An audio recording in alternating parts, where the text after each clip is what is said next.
Hi all, ഇന്ന് നല്ല tasty ആയിട്ടുള്ളൊരു ചെമ്മീൻ ബിരിയാണി ഉണ്ടാക്കുന്ന റെസിപ്പി പറയാം കേട്ടോ. അപ്പോൾ ചെമ്മീനൊക്കെ കഴുകി വൃത്തിയാക്കി എടുത്തതിന് ശേഷം അതിലേക്ക് മുളക് പൊടി, ഉപ്പ്, മഞ്ഞൾപ്പൊടി, ജിഞ്ചർ ഗാർലിക് പേസ്റ്റൊക്കെ ഇട്ടൊന്ന് മിക്സാക്കി ഒന്ന് മാരിനേറ്റ് ചെയ്ത് വെച്ചിട്ടുണ്ടായിരുന്നു. ഇനി ഒരു അരമണിക്കൂറിന് ശേഷം അതൊന്ന് ഫ്രൈ ചെയ്ത് മാറ്റി വെക്കുന്നുണ്ട്. ഈ മറ്റൊരു പാനിൽ ഉള്ളി അരിഞ്ഞതിട്ട് നന്നായിട്ടൊന്ന് വഴറ്റിയെടുക്കുന്നുണ്ട്. പെട്ടെന്നൊന്ന് വഴന്നിട്ടുന്നതിന് വേണ്ടി കുറച്ച് ഉപ്പും കൂടി ചേർത്തെടുത്തിട്ടുണ്ട്.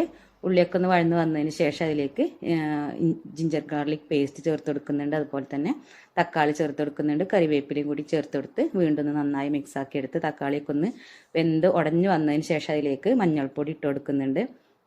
അതുപോലെ തന്നെ മുളക് പൊടി, കുരുമുളക് പൊടി, ഗരം മസാല അങ്ങനെയുള്ള കാര്യങ്ങളൊക്കെ ഒന്ന് ചേർത്ത് നന്നായി ഒന്ന് മിക്സാക്കി എടുക്കുന്നുണ്ട്. പൊടികളൊക്കെ ഇട്ടതിന് ശേഷം നന്നായി ഒന്ന് വഴറ്റിയെടുക്കണം. പൊടികളുടെയൊക്കെ ഒരു പച്ച ടേസ്റ്റൊക്കെ മാറുന്നവരെ നന്നായി ഒന്ന് മിക്സാക്കി എടുക്കണം.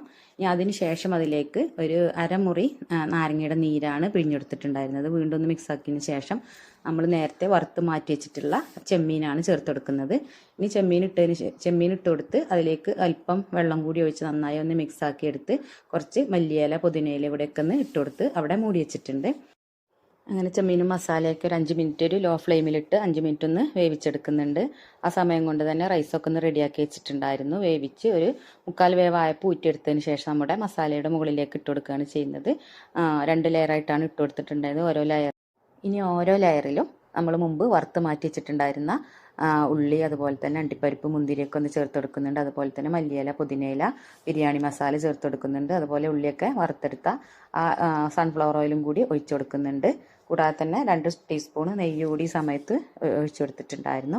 ഇനി അത് ഒന്ന് മൂടി വെച്ചിട്ട് ഒരു 10 മിനിറ്റ് 5 മിനിറ്റ് ഒരു ഫുൾ ഫ്ലെയിമിലിടുക. അതിന് ശേഷം ഒരു 5 മിനിറ്റ് ലോ ഫ്ലെയിമിൽ ഇട്ടാൽ ആവിയൊക്കെ കയറി നല്ല അടിപൊളി ബിരിയാണി ആയിട്ട് കിട്ടും. അപ്പോൾ ആ സമയം കൊണ്ട് ഞാൻ കുളിയൊക്കെ കഴിഞ്ഞ് വന്നിട്ടുണ്ടായിരുന്നു. കുളി കഴിഞ്ഞ് വന്നതിന് ശേഷമാണ് പിന്നെ ഇത് ബിരിയാണി റൈസും അതുപോലെ തന്നെ മസാലയും വേർതിരിച്ചെടുക്കുകയാണ് ഞാൻ ചെയ്യുന്നത്. ചില സമയത്തൊക്കെ രണ്ടും ഒന്നിച്ച് മിക്സാക്കി അങ്ങനെ എടുക്കാറുണ്ട്. ഇന്ന് ഞാൻ മസാല വേറെ അതുപോലെ തന്നെ ചോറ് വേറെയാണ് എടുത്തിട്ടുണ്ടായിരുന്നത്. അപ്പോൾ ഇങ്ങനെ ഉണ്ടാകുമ്പോൾ അത്ര എരിവൊന്നും തോന്നില്ല. ഇനി മസാല വേണമെങ്കിൽ ഇതിൽ മിക്സ് ചെയ്ത് കഴിക്കുകയും ചെയ്യാം. അപ്പോൾ ഇങ്ങനെയാണ് എടുത്തിട്ടുണ്ടായിരുന്നത്. നല്ല ടേസ്റ്റി ആയിട്ടുള്ള ചെമ്മീൻ ബിരിയാണി ആയിരുന്നു.